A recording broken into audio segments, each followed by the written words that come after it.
언식 TV 핫 인터뷰입니다. 오늘은 윤석열 언론장악 하수인과 맞서는 많은 언론노조 지부 가운데서 가장 잘 싸우는 지부, 발군의 지부를 이끄는 리더 김준희 전국 언론노조 방심위 지부장 만납니다. 반갑습니다. 안녕하세요. 네. 이렇게 소개하는데 어떻습니까? 제가 이끄는 게 아니고요. 네. 제가 조합원들한테 이끌려 다니고 있다라는 게 표현이 그렇습니까? 정확할 것 같습니다. 네. 뭐 그것도 나쁘지 않네요. 얼마 전에 국회 가방위가 방심위원장을 탄핵소추 대상으로 하는 방통위 설치운영법 개정안을 의결해서 법제사법위원회에 회부했지 않습니까? 네. 이른바 류희림 탄핵법인데요. 이 법의 통과 전망 어떻게 보십니까?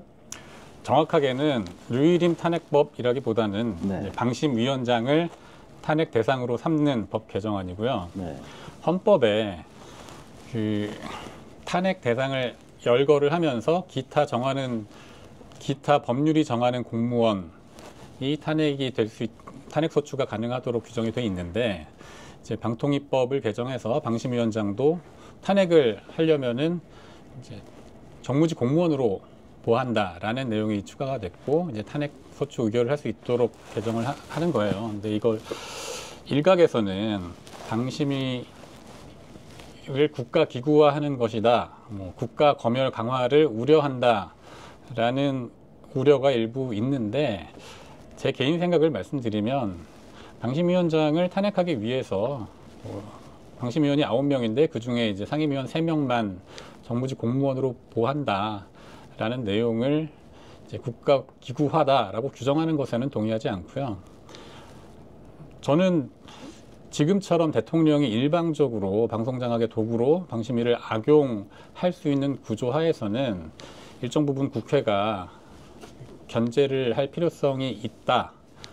그리고 탄핵이라는 것이 국회가 바로 인사권을 행사하는 게 아니라 헌법과 법률 위반이 있는 경우에 이제 헌법재판소로 탄핵 소추를 의결할 수 있는 거라서 마치 국회가 방심위를 장악하려고 하는 것 아니냐, 정치권이 장악하려는 것 아니냐, 이런 우려는 좀 과도하다라고 생각을 하고요. 통과 전망은 제가 전망을 하기는 어려울 것 같습니다. 네. 예. 그러면 희망적 관측을 해보신다면 어떻게 보십니까? 저는 개인적으로는 통과가 됐으면 좋겠다라고 생각하고 있습니다. 네. 그러니까 방심위원장의 신분을 정무직 공무원으로 전환을 해서 탄핵 소추 대상으로 삼는 이제 그런 그 법 개정이군요. 네. 네. 알겠습니다. 그런데 말이죠. 이 류희림에 대해서 탄핵 말고는 위원장의 독선적 운영과 권한남용을 제재할 방법이 사실상 없습니까? 사실 탄핵 대상으로 삼는다고 하더라도 탄핵 제도 자체가 그 독단적인 운영이나 독선적인 운영 자체를 막을 방법은 또 없죠. 네. 탄핵은 헌법과 법률 위반이 있는 경우에 이제 해임을 할 수 있는 제도니까요. 이번 그 탄핵 법률안이 만능이라거나 제2의 류희림을 방지할 수 있는 유일한 대안이라고 생각하지는 않고요. 사실 최후의 견제 수단이다 정도로 생각을 하고, 그보다는 방심위원 위촉 단계에서 류희림 같은 사람이 걸러질 수 있는 그런 법 개정이 또 별도로 필요하지 않나라고 생각을 합니다. 네. 정무직 공무원으로 신분이 바뀌면은 청문회 합니까? 이번 개정안에는 청문회도 하게 돼 있습니다. 네, 그렇군요. 청문회를 통해서 조금 검증이 될 수 있겠네요. 네네. 네, 알겠습니다. 그런데 어쨌거나 지금 그런 맥락의 얘기를 좀 하셨습니다만은 이런 탄핵 움직임에 대해서 정작 류 위원장은 독립기구인 방심위를 통제받는 기관으로 만들 수 있다, 이런 주장을 했더군요. 이런 반응 어떻게 보십니까? 그 말을 류희림 씨가 했다는 사실 자체가 코미디라고 생각을 하고요. 네. 심의의 독립성을 앞장서서 붕괴시킨 장본인인데, 이 화법만 유체이탈 화법이 아니라 그냥 존재 자체가 적반하장, 내로남불이 몸에 밴 사람이다, 그렇게 생각을 하고요. 그 심의의 독립성이라는 게 권력으로부터의 독립성을 말하는 건데 이제 권력의 입맛에 이제 언론을 순치시키는 행동대장 역할을 했던 사람이 민주적 통제는 받지 않겠다. 뭐 그런 얘기를 하는 것이고, 저희는 심의위원회 독립성 확보를 위한 전제 조건이 류일임 씨 퇴출이다. 그렇게 생각을 하고, 류일임 방지법 개정이다. 그렇게 생각합니다. 네. 류일임 씨의 많은 죄과가 있습니다만은 대표적인 죄과랄까, 대표적인 악행을 너무 많지만은 세 가지만 좀 특정해서 꼽아주신다면 뭘 꼽으시겠습니까?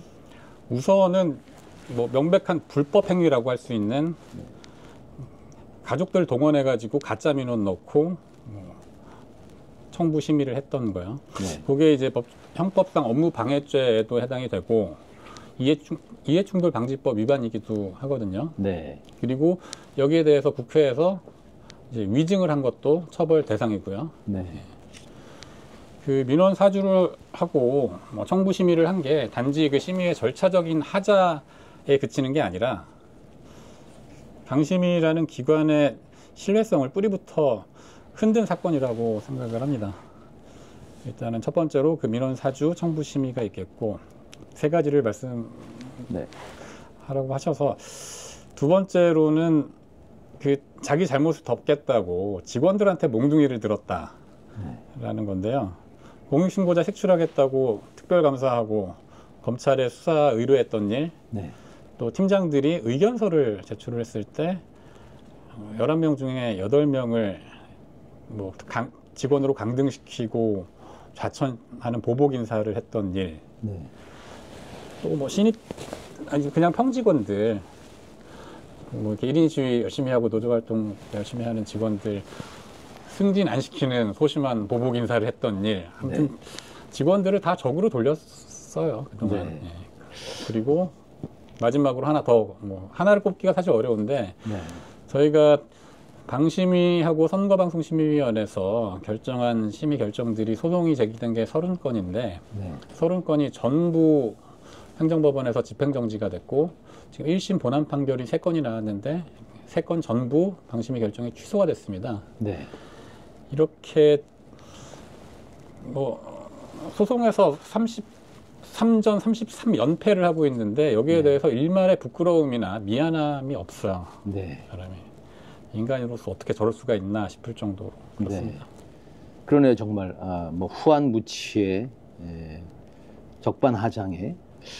근데 그 세 가지 꼽으신 것 중에서 탄핵에 영향을 미칠 수 있는 죄과는 첫 번째 일단 민원사주 법률 위반이 명백하게 그렇겠죠? 있습니다. 네.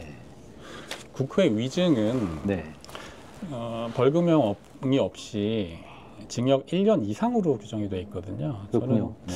그 위증을 한 것이 제가 보기에는 명확한데 이게 꼭 뭐 검찰에서 제대로 수사가 됐으면 좋겠다고 생각합니다. 네. 위증의 내용이 뭐죠?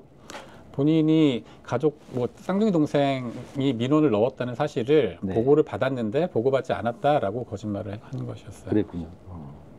명백한 위증이네요. 네.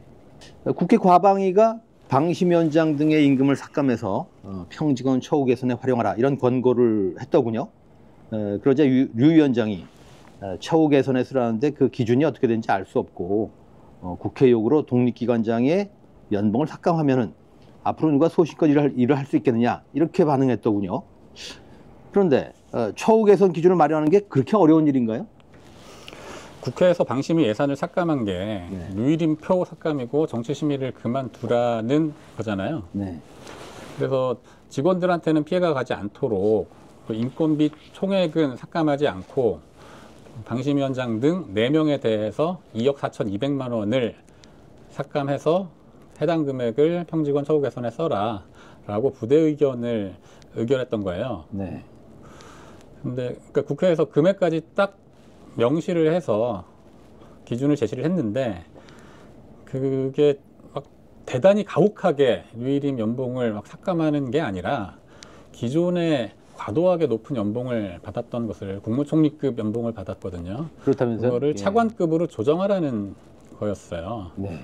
차관급 연봉이 적은 것도 아니고 네. 류일임 씨는 방심이라는 조직이나 직원들을 생각하는 사람이 아니고 그냥 자기 월급 한 푼이라도 더 받는 게 중요하기 때문에 뭐 이런저런 억지를 그냥 부렸다고 생각합니다. 네, 듣고 보니까 애초에 과도하게 측정된 그런 인상을 받네요. 네, 좀 과도하게 많았습니다. 네. 그럼 이 문제는 지금 어떻게 진척이 되고 있습니까? 국회에서 과방위에서 네. 부대 의견을 의결을 했는데 그 부대 의견이 본회의 통과 과정에서는 뭐 빠졌다고 하더라고요. 네. 그래도 국회 소관 상임위원회에서 네. 이렇게 하라라고 이제 의결을 한 거기 때문에 존중될 필요가 있는데 류일임 씨는 본인 연봉을 셀프 의결을 해버렸어요. 지난주에. 네. 자기가 임의로 이건 내 마음이다 그러면서 10% 삭감하겠다라고 해서 지금 일단 그렇게 예산이 편성이 돼 있는 상태이고요. 네. 추후에 추경이라든가 이런 게 추경이 꼭 예산을 늘리는 추경만 있는 게 아니라 감액도 가능하다라고 하더라고요. 네. 저는 국회에서 다시 한번 또 의결을 해줄 필요가 있다라고 생각합니다. 네. 그러면은 그 인건비 총액 삭감의 여파가 방심 활동에 좀 영향을 미치고 있나요? 그 인건비를 삭감하라는 만큼 그 국회에서 제시한 기준대로 하지 않고 저희가 임의로 조금만 삭감을 했는데 네. 일단은 방심위 예산이 총액이 37억 원이 삭감이 됐어요. 네. 근데 그 류일임표 삭감인데 추경이라든가 이런 방법을 통해서 좀 복구가 될 필요가 있는 예산들도 많거든요. 네. 직원들 교육훈련비, 복리후생비 이런 것까지 전부 다 삭감이 돼서 그런데 류일임 씨가 자기 연봉 지키겠다고 조금이라도 더 지키겠다고 지금 이렇게 나오니까 나중에 추경을 통해서 방심이 삭감된 예산이 복구될 가능성이 지금 현저히 낮아졌다. 저는 그렇게 보고요. 네. 아니 과방위 의결 사항을 정면으로 무시를 했는데 국회에서 도와주기가 어렵게 스스로 만든 셈이라고 네. 생각합니다. 어쨌거나 추경을 통해서 복원이 될 가능성이 있습니다만은 류일임 때문에 지금 방심위 자체가 유탄을 맞은 그런 셈이네요. 그렇죠. 네. 알겠습니다. 최근에 미디어 오늘 보도를 보니까 말이죠. 보직자들의 집단 사퇴 여파로 방심위 심의가 사실상 불가능하다. 이런 보도를 했던데 말이죠. 맞습니까? 네. 방심위의 보직자가 40명인데 네. 그중에 33명이 보직 사퇴 의사를 밝혀서 비율로는 82.5%가 보직 사퇴 행렬에 동참을 한 상황입니다. 절대 다수네요. 예. 근데 그러다 보니까 류일임 씨가 그 33개 보직을 다른 사람으로 채울 수도 없는 형편이에요, 지금. 네. 방심위 구성원들로부터는 완전히 불신임을 받았다라고 보시면 되고요. 그 회의가 몇 번 취소가 됐었는데 이제 합법적인 파업 요건을 이제 노조 입장에서는 파업 요건을 이제 좀 이제 갖추기까지 시간이 좀 걸립니다. 이런저런 절차들이 있어서 그래서 아예 저희가 회의를 무산시키거나 지금 그러지는 못하고 일부 회의가 오늘 좀 재개되는 모양이에요. 지금 회의를 하고 있습니다. 네. 심의회의가. 그 정도 보직자들이 그 정도로 반대한다고 하면 리더십을 발휘할 수 없는 거 아닙니까? 이미 오래됐습니다. 예. 네. 저희는 사실 노조에서는 작년 7월에 불법적으로 도둑 호선을 통해서 불법 연임이 됐다라고 판단을 하고 연임 이후에는 류일임 씨를 위원장이라고 부르지 않고 그냥 네. 저희가 호칭을 류일임 씨로 통일을 한 상황입니다. 네. 그 도둑 연임은 법적으로는 하자가 없습니까? 법적으로도 저는 문제가 있다라고 생각합니다. 우선은 심의위원회는 구인의 위원으로 구성한다라고 법에 명시가 돼 있는데 대통령이 위촉한 3명만으로 심의위원회가 출범을 한 적이 없어요. 네. 이렇게 국회에서 6명이 다 추천이 될 때까지 기다렸다가 대통령이 9명을 한 번에 위촉을 해왔어요.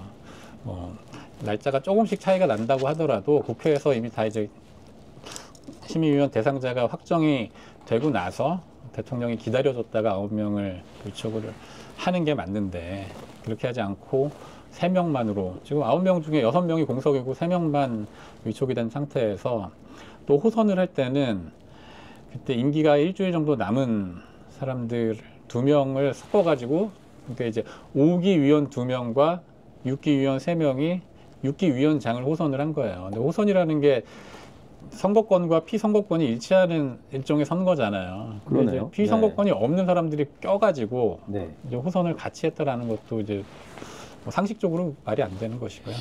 상식적으로 말이 안 될 정도로 그것도 뭐 규정 위반 아닌가요? 규정이 그게 뭐 명확하게 나와 있지는 않습니다. 네. 근데 이제 행정법원에서 최근에 이제 네. 다수결의 원리, 그 입법 취지를 이제 판결에 반영을 최근에 계속 연속적으로 하고 있는데, 그 5인 체제 방통위가 아니라 이제 2인 체제 방통위에서 의결하는 거는 다 불법이다, 위법이다라고 네. 판단을 하고 있기 때문에 9인이 아닌 3인 체제 방심위의 의결도 이건 전부 다 위법이다. 당연히 그렇게 판단이 나올 수밖에 없다고 생각합니다. 네. 이건 좀 번외 질문이다만 일반인들이 이 류일임을 좀 파악하기에 좀 도움이 될 듯 싶어서 류일임을 읽는 키워드 이미 아까 뭐 이 몇 가지 뭐 후한무치랄지 말이죠. 적반 아직 나왔습니다만 몇 가지 키워드 한번 꼽아준다면 뭘 꼽으시겠습니까? 예. 부끄러움이 없는 사람이다라고 아까 말씀을 드렸는데 네. 한편으로는 저는 좀 겁이 많은 사람이다. 그렇군요. 라고도 생각을 하거든요. 네. 이렇게 직원들이 반발을 많이 하니까 직원들 마주치기가 겁나서 그런지 네. 엘리베이터를 정상적으로 타고 다니지를 않고 화물 엘리베이터를 타고 다녀요. 계속. 그래요? 예, 지금 네. 1년 반 가까이, 1년 5개월이 지났는데, 그리고 저희가 지난 1년 5개월 동안 화물 엘리베이터를 이용했다. 네. 네. 그리고 점심 때 건물 밖으로 걸어 나가지를 못해요. 차를 타고 이동을 하는 걸로 보여요. 네. 저희가 이제 방송회관에 문이 3군데가 있는데 이제 그 3군데 문 앞에서 1인 시위를 쭉 했어요. 작년 1월부터 7월까지 연인원이 542명 참여를 하는 1인 시위를 했는데 이제 피켓을 들고 서 있으니까 그 앞으로 나오질 않더라고요. 차로 네. 이동을 하고 지금도 저희가 이제 매일 점심때 천막농성을 하고 있거든요. 네. 한 번도 마주친 적이 없습니다. 네. 이런 얘기 우리끼리 좀 재미있는데 뭐 좀 더 하실 말씀 없습니까? 류일임의 그 면모 좀 안 알려진 면모를 좀 소개해 준다면 어떤 모습이 또 있습니까?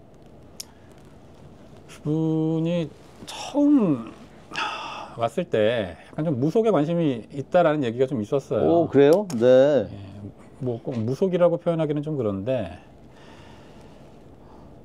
그 처음에 부임하자마자 기존의 실국장들을 좌천시키는 인사를 했는데 그 이제 인사 담당 팀장이 뭐 지시를 받고 이제 인사안을 가지고 들어가서 결재를 받으려고 하는데 이렇게 펜을 하나 꺼내더니 이 펜이 과거에 어떤 뭐 역술인인지 무슨 도사님인지 뭐 정확하게 제가 그 표현은 기억이 나지 않는데 누가 자기한테 선물을 한 펜이다. 류일임 씨가 나중에 장관급이 될 거라고 예언을 하면서 선물을 한 펜을 지금까지 안 쓰고 있다가 내가 이제 장관급이 되었으니 이걸로 첫 결제를 하겠다. 네. 그런 얘기를 하더래요. 예. 아니 그런 사연이 있다고 하더라도 그걸 이 말하자면 드러내놓고 얘기하기가 쉽지 않을 듯 싶은데 뭐 말씀 들어보니까 그냥 에피소드입니다. 이 정권이 그 무속 공동체와 맞는 것 같군요. 네. 예. 뭐 이런 얘기 좋습니다. 말하자면 우리가 이 시민사회도 이 문제에 좀 관심을 기울이고 또 같이 공동으로 연대해서 대응할 필요가 있다고 보는데 리더로서 이미 이제 그 리더십을 상실한 듯 싶습니다만은 부임해서 아까 말씀하신 그 3가지 악행 말고도 어떤 일들을 벌렸는지 구성원 입장에서는 어떤 그 정서가 생기시는지 그런 얘기를 한번 좀 해주시면 어떤 말씀을 주시겠습니까? 그 뭐 미디어에 노출되거나 이제 국회에 나가서 이제 뭐 이야기를 할 때 공식적으로 노사 간의 대화를 공식적으로 할 기회가 사실 많지 않았는데 흔치 않은 그런 자리에서는 되게 사람이 예의 바르고 공손한 것처럼 보이고 싶어 하는데 저는 한 번도 겪어보지 못했지만은 간부들이 보고를 하러 들어갔을 때는 태도가 확 다르다고 하더라고요. 이중적이군요. 네네. 네. 되게 강압적이고 네. 화도 잘 내고 또 의심도 많고. 네. 좀 윤석열스럽군요. 네. 어떻든 윤석열의 난으로 윤 정부 임기 단축이 확실시됩니다. 새 정부에서 방심의 기능, 위상 등이 어떻게 달라져야 할까요? 뭐 좀 연구 좀 하십니까? 뭐 이런저런 생각들이 있죠. 방심위가 그동안에 명목상으로는 민간 독립기구라고 했는데 사실상 대통령이 마음만 먹으면 그냥 원하는 대로 운영될 수 있었던 것도 사실이거든요. 새 정부에서 뭐 여러 토론과 논의를 해야 되겠지만은 큰 방향은 명실상부한 민간 독립기구로서 운영될 수 있도록 여러 가지 변화가 필요하다. 그 중에서 제 생각으로는 대통령의 추천권을 없애는 게 맞다라고 생각을 하고요. 그리고 뭐 방통위를 통해서 예산을 통제하는 장치를 최소화할 필요도 있다.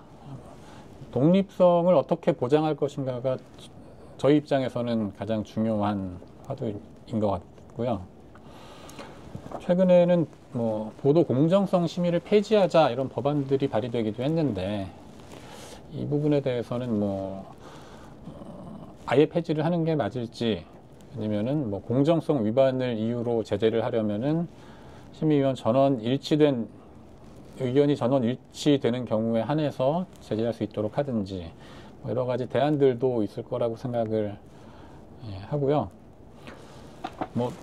뚝딱 해결하기보다는 점진적으로 사회적 합의를 거쳐서 하나씩 개선해 나가면 좋을 것 같습니다. 네. 그러면 위원장을 어떻게 선임하는 게 좋을지 나름의 하여튼 대안이랄까 구상 같은 게 좀 있으십니까? 저희들끼리 내부에서 논의를 좀 해봤는데요. 스터디를 하면서 토론을 해봤는데 저희 생각에는 국회에서 9명을 다 추천하는 것이 좋겠다는 생각이고요. 조금 설명을 배경 설명을 드리면 네. 과거에 2016년도에 민주당에서 한 160명 정도 되는 의원들이 당론으로 공동 발의를 했던 게 하나 있어요. 공영방송 이사회 구성을 어떻게 할 거냐, 사장을 어떻게 뽑을 것이냐. 그 당시에 공영방송 지배구조 개선법이라고 해서 여야가 7대6으로 이사를 추천을 하고 그 13명의 이사들 중에 3분의 2가 동의하는 사람을 사장으로 선출을 하는 방안이었는데 그게 7대6 특별 다수제 아니라고 불렀어요. 그런데 문재인 대통령이 이제 2017년도에 당선되고 나서 이용마 기자를 만나고 나서 입장이 조금 바뀌었어요. 국민 참여가 필요하다. 이렇게 여야가 7대6으로 이렇게 서로 이제 동의할 수 있는 사람을 사장으로 세운다라는 게 개혁적인 사장이 선임되기가 어렵다. 그리고 적이 없는 사람, 약간 회색지대에 있는 사람을 공영방송 사장으로 세우는 아니어서 바람직하지 않다라고 좀 생각이 바뀌신 것 같아요. 그런데 방심위는 색깔이 뚜렷하지 않은 사람이 올 필요가 있다라고 생각을 하거든요. 아주 중요한 포인트 같은데 수긍이 갑니다만 왜 그렇습니까?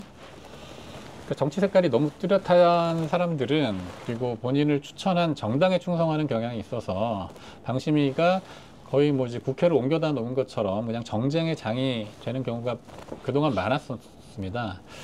그래서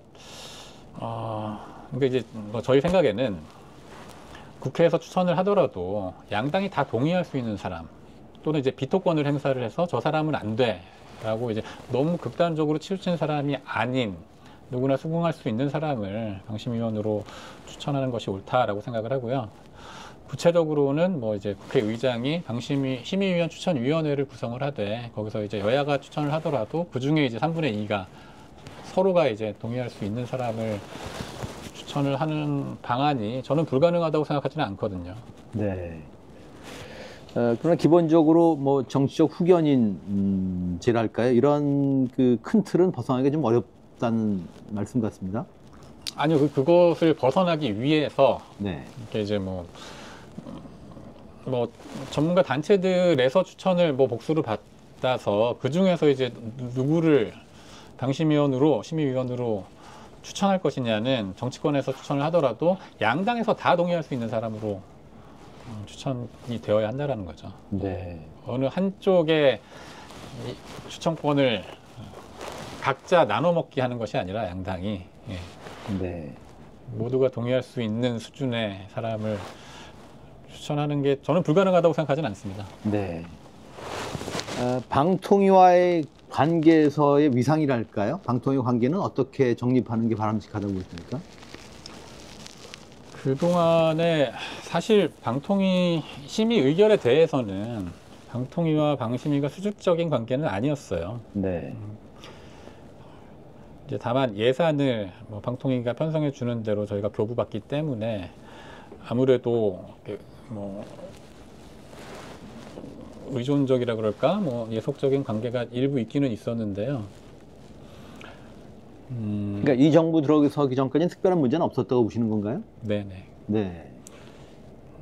지금은 사실 위원장 자리에 류일임 씨라는 독특한 사람이 왔기 때문에 네.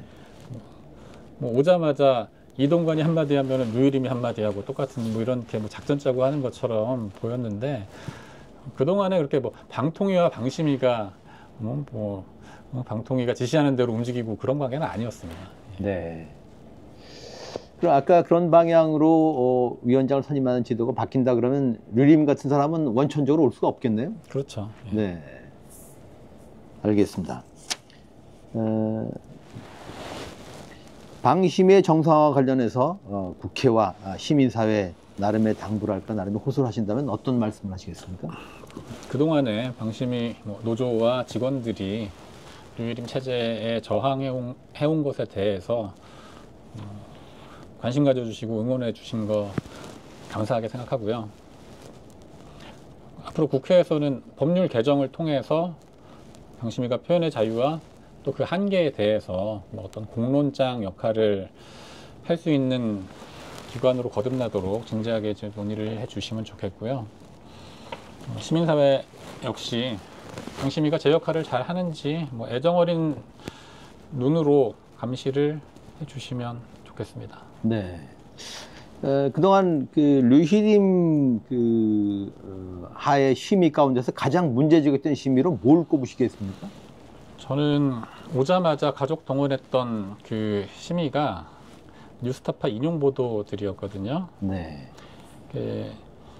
부산저축은행 사건을 주인 검사로서 이제 담당했었던 윤석열 검사가 과거에 부산저축은행 수사를 제대로 하지 않은 것 아니냐라는 의혹 보도였어요. 네. 선거 기간 중에 공직선거 후보자에 대한 의혹 검증 보도는 당연히 해야 되는 건데 그걸 1년 반이나 지나서 갑자기 그 기자들을 뭐 압수수색을 하고 1년 반이나 지난 방송들에 대해서 과징금을 무더기로 결정을 했었는데 그게 너무 과도한 결정이었거든요. 저희들 너무 놀랐어요.